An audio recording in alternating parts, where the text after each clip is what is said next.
how to buy OSMI token. So before we start, this is not financial advice. I'm not professional or economic expert. Before investing in any project that you found on my channel, please do your own research. And also there is a referral code down description. You can get free money rewards on crypto with the best referral code. Simply go below, fund your account and enjoy the benefits. Check the amount in the description. So before going on buy this token, make sure to check the Lex accounts and keep following their updates about this token. This token, it's available on MEXC right now. So if you don't have an account on MEXC, go down the description. We'll be able to find the referral link. Go and create an account on MEXC and fund it with some USDT.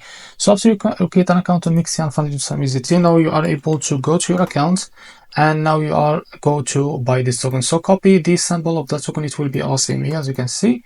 Now just tap on it here on search. So after you find this or you show this pair, click on it.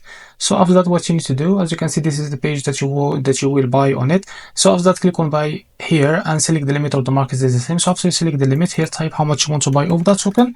So as you can see here, you will be able to see how much you will pay of that USDT that you have on your account, and click on buy OSMI and you will be able to buy it on your account. If you select the market, you can drag this to set how much percentage that you want to use of that USDT you have on your account and able to use it to buy this token. After you set the percentage of USDT, click on buy OSMI here and you will be able to buy this token on your account. So this is how to buy OSMI token. If you found this very helpful, please like and subscribe. See you next video.